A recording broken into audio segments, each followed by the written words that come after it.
여러분들 제가 최근에 정말 황당한 개소리를 들었습니다. 문화체육관광부 현직 고위 공무원으로 알려져 있는 한민호 국장에 대한 이야기였는데요. 저는 관련된 내용을 보고서 마치 현대판 이완용을 보는 듯한 느낌이었습니다. 한민호 국장은 SNS를 통해서 친일적 성향을 대놓고 드러내고 있는 그런 상황인데요. 어떤 주장을 하고 있는지 들으시면 여러분들도 참 기가 차실 겁니다. 한민호의 주장이 많아서 제가 한 두 가지 정도로 나눠서 짚어볼 텐데요. 먼저 첫 번째 헛소리. 국제사회가 우길기를 전범기라고 문제 삼지 않고 있는데 우리만 문제 삼고 있고 전범기 운운하는 사악한 놈들이 존재한다. 일단 이 발언 먼저 짚고 넘어가면요. 한민호의 말은 나치의 상징인 하켄크로이츠조차도 문제 삼지 말아야 한다. 이런 말과 같은 주장을 펼치고 있는 겁니다. 명확히 어떤 역사적 문제가 있는 것인지 어떤 심각한 사안인 건지 세계사에 관심이 없는 사람들은 일본의 전범기를 정확하게 인지하지 못하고 있습니다. 일제가 저질렀던 민간인 학살을 비롯한 각종 인권 침해의 역사가 있었기 때문에 문제 삼고 있지 못하다고 하여서 자랑무도한 침략 전쟁을 긍정적으로 바라보고 있다고 판단하는 것은 무지를 넘어서 인간성과 이 공감 능력이 결여되었다라고 봐야 합니다. 그리고 정상적인 사람들이 이 침략 전쟁에 대해서 이야기를 하고 우길기를 전범기라고 이야기를 하는 것을 사악한 사람들이 그런 주장을 한다라고 하는 한민호가 과연 매국노가 아니고서야 이런 이야기를 할 수 있다라고 생각하십니까? 일본은 계속해서 침략 역사를 부정하고 있고 이런 부정은 또다시 전쟁 가능 국가로서 자리 잡도록 군국주의의 영광을 되찾고자 하는 그 무시무시한 계획에 대해서 명분을 찾고 있다는 점을 우리는 잊어서는 안 됩니다. 앞으로 또 같은 역사들이 반복되지 않도록 국제사회가 이것을 인지하고 있어야 되는 거죠. 그리고 두 번째 주장들. 돌이켜보니 나 스스로 친일파라고 여러 번 공언했다. 지금은 친일하는 것이 애국이다. 한국인이라는 게 부끄럽다. 지금 반일을 하면 국익을 해친다. 반일을 처단해야 한다. 강제징용 배상 판결했던 대법관들 애국애족 했다는 생각에 잠은 잘 주무시냐. 일본은 조선을 식민지로 수탈하지 않았다. 다만 조선인을 참정권이 없는 2등 국민으로 취급을 했는데 이것이 이해가 간다. 이런 미개한 나라의 구더기들과 함께 뒤섞여 살아야 한다. 이렇게 일본이 좋다고 하는데 왜 일본으로 귀화하지 않고 왜 이 사람 여기에 계속해서 살고 있는 걸까요? 여러분들은 이러한 한민호의 주장이 한일 관계가 양국이 싸워서 좋을 것이 없고 그렇기 때문에 나라를 걱정해서 올린 글이라고 여러분들은 판단하시나요? 한민호는 이러한 마음으로 글을 올렸다고 해요. 그러면서 공무원이라고 자기 생각도 못 밝히냐라고 이야기를 하더라고요. 제 생각에는요. 과거 우리나라 내부에서부터 친일을 하며 나라를 팔아먹었던 매국노들과 똑같이 행동하고 있다라는 그런 생각이 드는데 제 생각만 그런가요? 국민 혈세로 일하는 국가 공무원이 국민 정서와는 전혀 다른 심지어 나라를 팔아먹는 듯하게 선동하는 이러한 것을 문제 삼는 것이 이상한 일인가요? 그런데 지금까지 제가 이 한민호의 주장들을 여러분들께 전달하면서 한 가지 의문이 좀 드실 겁니다. 일본을 향한 이런 과도한 충성심, 도대체 어디서부터 이런 충성심이 생겨나게 된 걸까? 제가 오늘 말하고 싶었던 거는 이 한민호와 같은 매국노들이 우리나라에 존재하는 이유, 이러한 배경에는 우리나라 국민들이 모두 인지해야 하는 일본의 정말 무시무시한 계획이 있다라는 것을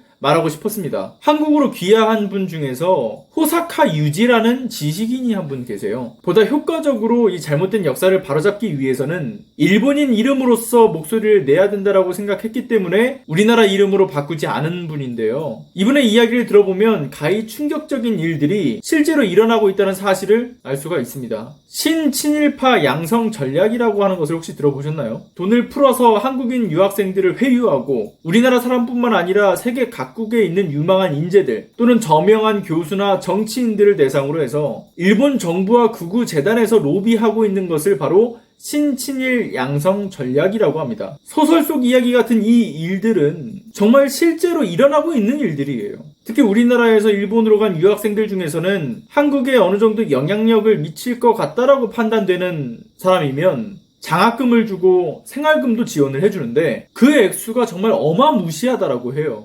30만원에서 50만원을 일시불로 주는데 이게 우리나라 돈으로 약 300에서 500만원 정도라고 해요. 실제로 우리나라의 한 교수가 유학생 시절 때 겪었던 일들이라고 합니다. 그런데 이뿐만이 아니에요. 우리나라의 한 대학에서는 아시아 연구에 대한 기금으로 우익재단에서 75억 원을 출연하기도 했었다고 해요. 이렇게 일본에게서 돈을 받아가지고 일본의 논리가 정확하고 우리나라는 감정적으로 대응한다. 이런 주장을 하는 사람들이 일본에 의해서 양성되고 있다라고 하는 것이 실제 한다는 거죠. 이 감정적으로 대응한다. 마치 조선일보와 일부 정치인들이 얘기했던 그 멘트가 떠오르지 않으시나요? 세계 곳곳에 일본 편이 될 사람들을 심어놓는 그 작업의 대표적인 것에는 사사카와 재단의 특별 장학금이라고 하는 게 있는데요. 이 재단을 설립한 것이 바로 사사카와 료이치라고 하는 과거 A급 전범 용의자로 구속되었던 일본의 정치인입니다. 경정사업으로 부를 축적해가지고 우익재단을 설립했는데 지식인을 상대로 로비를 하고 있는 거죠. 백악관의 많은 인물들이 친일파라고 하는 이야기도 실제로 미국의 정치인들에게 로비를 했던 결과인 겁니다. 예를 들어 사사카와 재단의 이사장에 미국 전직 국가정보국장이 선임됐던 사례, 평창 개막식 때 미국의 NBC 해설진이 식민지 근대화론을 주장했던 사례 등을 보면 이것이 바로 일본의 계획하에 이루어진 전범 역사를 미화하기 위한 이 물밑 작업들의 결과인 거죠. 간단하게 정리를 좀 하겠습니다. 일본에서 대놓고 친일파들을 양성하고 있어요. 하미로 국장같이 정상적으로 이해할 수 없는 생각을 가지고 있는 자들이 존재하는 이유는 일본에 의해서 육성된 친일파들이 계속해서 물밑에서 추종자들을 만들고 길러낸